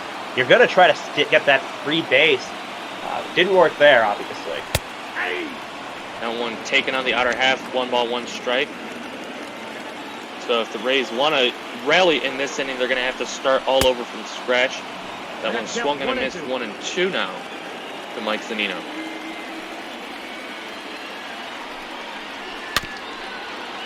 One-two pitch, soft tapper, back to the mound. Blackburn flips it over to Olsen, and the inning is over. We head to the 9th. Neither team able to push across more than 2. You're watching ML BotBall on Twitch. And the bullpen's basically been pretty spotless besides that first inning by Richard, but no earned runs by either bullpen so far. And you see Margot at center field, pinch ran, so Martinez got the hit. Makes sense, but a little bit of a sacrifice defensively for the Rays. Number 47, Oliver. So Oliver Drake coming into pitch. Manuel Margot staying out in center field like you mentioned. Drake also one of the 3 guys already out of the bullpen with an ERA over 5. And just really quickly, we did get a, kind of an explanation from our resident Mets expert, Big Fundies, in the chat. Green is the compensation pick from this year's draft when Zach Wheeler signed with Philadelphia. This one's driven out to left field, well hit, but going back is Renfroe. He's going to stop, make the catch for out number 1. Yeah, and you see Drake in the game. Not great numbers this year. He's been a good reliever for the Rays during his time there, but Rays have to hope he gets it back together because he's going to be a key cog out of this bullpen. And you see it's a little bit of an odd delivery, a little bit of side arm, so eighth hitters are going to have to see it differently, but they do have a few sidearm guys, which I'm sure helps a little bit in their approach. Puts all his weight on his back foot before he delivers strike 1. Chaz Rowe and Jose Alvarado in the bullpen, getting a couple of throws in. And Rowe did pitch yesterday. Pitched 2/3 of the inning in the 9th, but can pitch 2 days in a row. And the Rays will probably use a new reliever next inning, assuming Drake gets out of this one. Nasty looking splitter there, gets him chasing 0-2.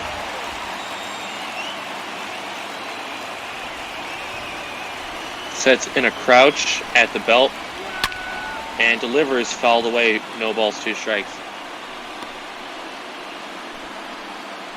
If you're Drake, you just want to put them away. Just gotta put away pitch. You got the sidearm delivery, so it's gonna help with deception on a little bit of a waste pitch. So maybe just go outside here. It's gonna cross the plate. They get Semien swinging. 0-2 pitch taken low. 1 ball, 2 strikes. Patience by Semien there.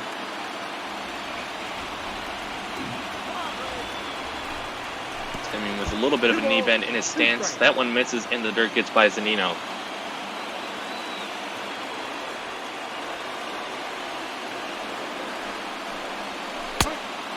Two pitch misses low and away, so Marcus Semien battling back in the count, now full.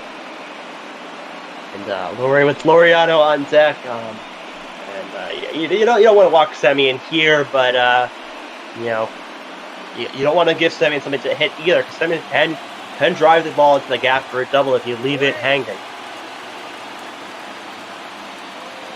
Oliver Drake ready, the 3-2 pitch, swinging a foul ball. We will do it again, still full.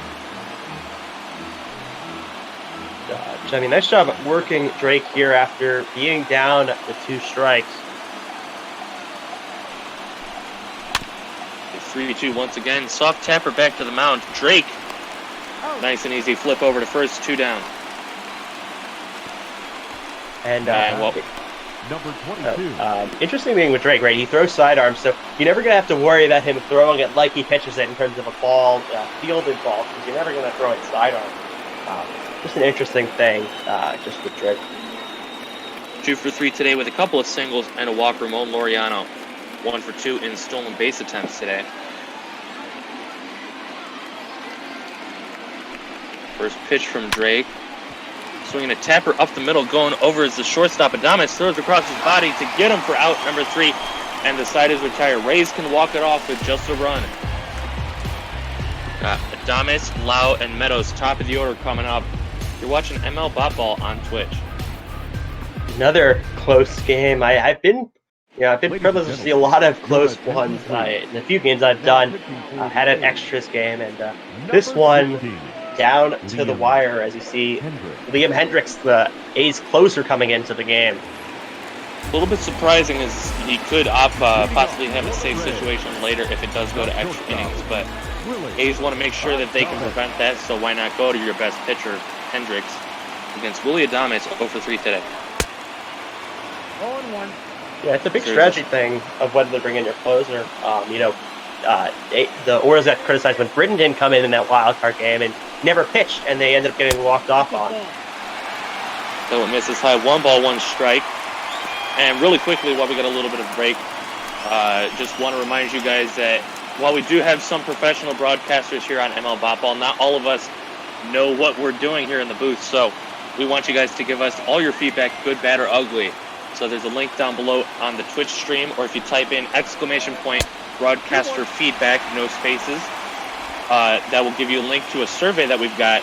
We just want you guys to help make this experience better for us and better for you, the watcher. The Mo Red Wings breaking another piece of news that Tigers released pitcher Alex Wilson. So Mo Red Wings, a little bit of our Jeff Passan, maybe our Ken Rosenthal with these breaking news stories. That one swung on and missed for strikeout number 1. 1 away. Nice shot by Hendricks, just mowing down Adames, fast and low, and Adames, you can't really do anything with that unless you were kind of guessing there. In steps Brandon Lau. Chance to be the hero tonight despite going 0 for 2. First pitch called strike on the outside corner, 0-1. Crushing lost base here, getting swept by the Rays, and narrowing that lead in the AL West. You expect at least to win one game in this series of fires in one of them, but could any hit play tip the balance? Skied out to left field, going back is Hanna. He's got room in front of the track. He'll make the catch, 2 down. Now batting, right fielder. Nice inning so far against the top of the Rays lineup. Could see him go another inning if he gets out Meadows quickly here. And Meadows not having a great day either, just like Lau. Does have the power to end it on 1 swing. And just taking a look back to last night, all 3 of our broadcasts to end the night went into extra innings. Of course, the Boston Angels game, the Dodgers and Snakes game, and then finished out with the Cleveland Padres game. So 2 out of those 3 ended with the home team winning. And we're just 1 out away from keeping the streak going, 4 straight games of free baseball. And 1 out away from giving Chris Davis a chance of getting 5 strikeouts. Obviously looking at extras now, but already has 4 and could have a chance for 5 next inning. 1-1 pitched well high and inside. Meadows not determined to not back off on that one. 2-1.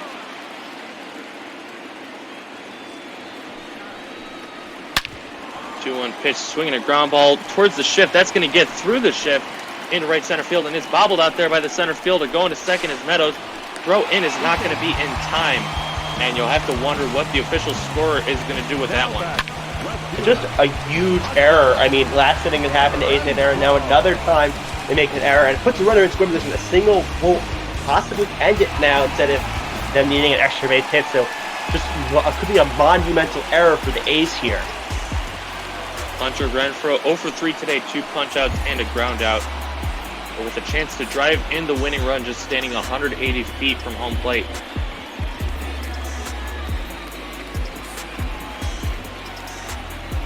Making sure he takes extra time to get ready before stepping in. Bat just over his right shoulder. First pitch from Liam Hendricks. Called strike on the inside corner. 0-1. And Renfroe not having a great day so far, but could turn it around here with a hit. The 0-1 is fouled away. No balls, 2 strikes.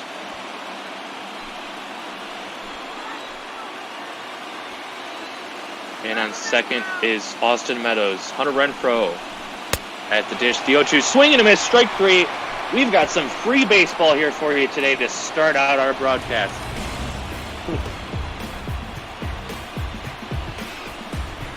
Looks like they don't end up giving the error to the center fielder. Just going to call it a straight-up double.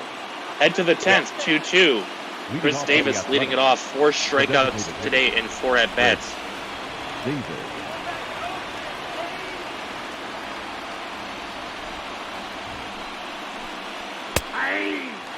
First pitch taken, strike 1. The Oliver Drake still out there to face this part of the A's lineup. Rays did have a few guys warming up last inning. Drake delivers low and away, 1 ball, 1 strike.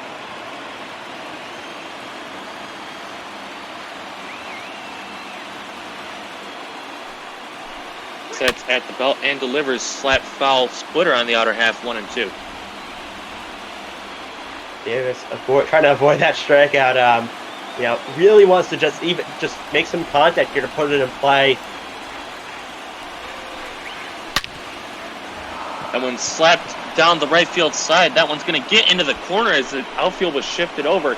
He's going to make it into second base. A little bit of a bobble out there, but I think he's going to not get charged with an error. He was at second base already. Now batting, the third baseman, Matt Chapman. Good job driving it the other way, even though he hits it on the ground. He's now in scoring position as the go-ahead run, and he will not get the platinum sombrero, at least not yet today. Yeah, and with the Rays infield shifted, perfectly hit, and he just wanted to make contact, and he was able to hit it opposite field. And Davis, not a terrible, no good, very bad day, but makes up for it there, puts himself in scoring position for Chapman, who's had an outstanding day so far. 2 for 2 today, double, single, sacrifice fly, and hit by pitch, not in that order. And one more hit should be enough to bring in Chris Davis. The first pitch misses low, 1-0. Not too fast, but still a single with, in the not right to field. It probably does score him, as you said. 1-0 pitch taken on the outside corner, 1-1. We want to remind everyone watching today that ML BotBall today is brought to you by the super cool energy drink, Kronk. Buy Kronk, drink Kronk. Kronk is the drink. It's taken at the knees. 1 ball, 2 strikes. Chapman in danger of getting set down for the first time today. The 1-2 slap foul chase, that fastball low. We'll do it again. Drake, fighting. He's got to get Chapman out here. Chapman at least hoping to move over Davis. Ground ball to the right side will do that. 1-2 pitch, swing and a miss, strike 3. Splitter out of the zone, and he went after it for big out number 1. And that was a splitter. Almost looked like a slider just because of his delivery, but a nasty pitch. Not a strike the entire time, but with that delivery, it is very deceiving, and Chapman looked a little bit foolish there. Mark Cannis stepping in. Great numbers on the season, but not so far today. 0 for 3 with a walk. That one misses, 1 ball, no strikes.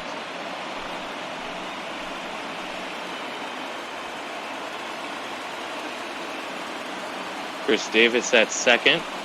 Drake takes a look over at him and delivers strike 1, breaking ball on the low inside corner.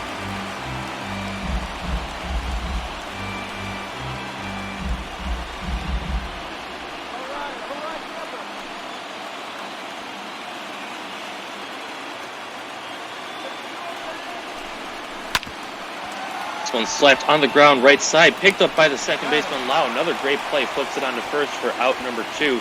Chris Davis does migrate over to third on that one. And that one, obviously moves the runner over, but not what you want because it's 2 outs. Can't sacrifice an in. The only way it helps is if ball hits sharply to the outfielder or if it's a wild pitch. But Davis probably won't even attempt it because Davis is not a very fast runner unless it gets really far away. 0 for 2 today, Matt Olson, couple of walks drawn. One of them did drive in the second run of the game. Takes him out of the zone, swinging a miss, 0-1.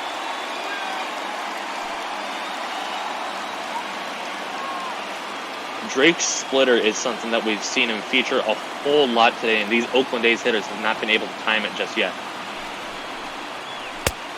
1-1. You see it again, they're missing low, 1-1. Yeah, and when you start low and you have a ball that's splitting, it is very deceiving for a batter, so it makes sense that he's using it so much. Keeping that ball low again, swing and a miss. Exclusively featuring the splitter this at-bat. Go-ahead run stands 90 feet away, but a 1-2 count with 2 outs on Matt Olson.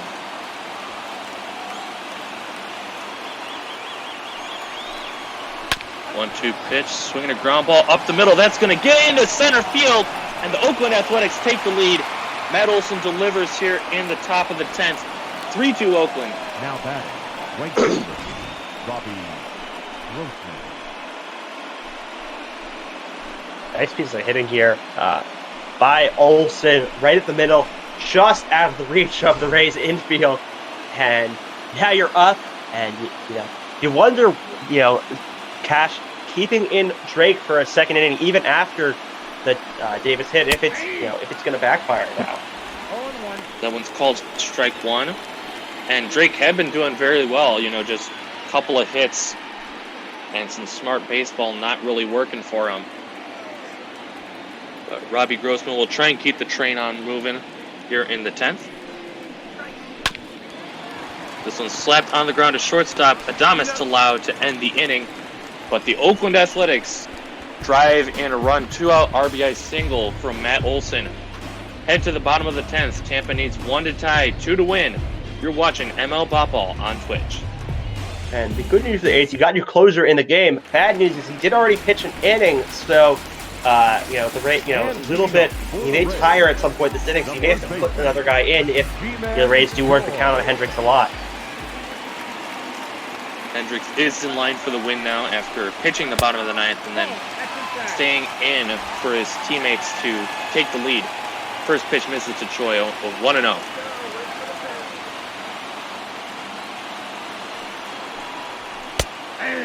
Pitch on the inside corner, maybe a little bit off the inside corner, but it's strike one in the eyes of the umpire. And for the Rays, you got the part of your lineup that did provide you your 2 runs, so that's the good news for you guys. Bad news is you are facing Hendricks, who's an amazing pitcher in baseball. He does have 3 blown saves on the year. This one's fouled away 1 and 2.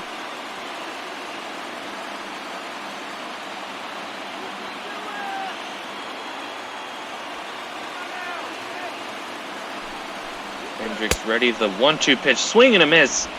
Nasty slider getting Choi on his back foot. 1 down. Now batting, number 25. Pumped up after that strikeout. Know that was huge there because Choi has been a little bit of a pesky hitter all game. Another guy who's been pretty pesky, Yoshitomo Tsutsugo, started the Rays rally back in the 5th inning where they scored both of their runs, just drawing a 2-out walk off of Flyers.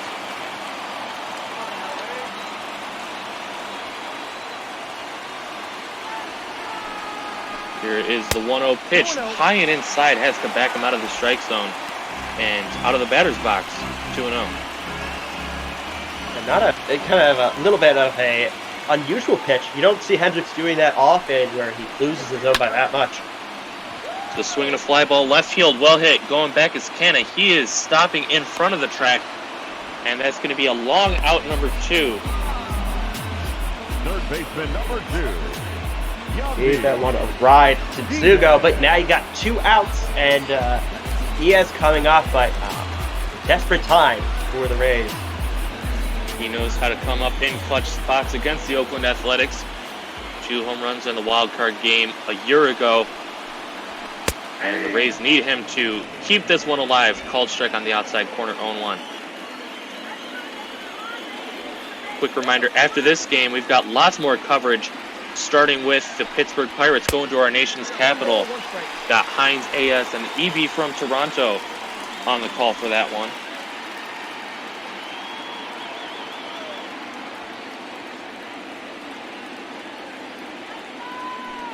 Hendricks sets the 1-1. Swing and a miss, 1 and 2. As the Rays fans are getting nervous here at Tropicana Field, 1 strike away from losing this one. Hendricks steals the 1-2, swing and a foul back. We'll do it again. In survival mode, he knows if he strikes out, it's over. So he's just gotta just make contact, no matter.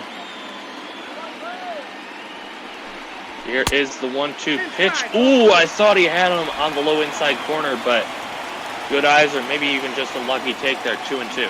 Surprised Diaz took that one. Hendricks about to deliver number 27 on the game. Swing and a miss. Strike 3.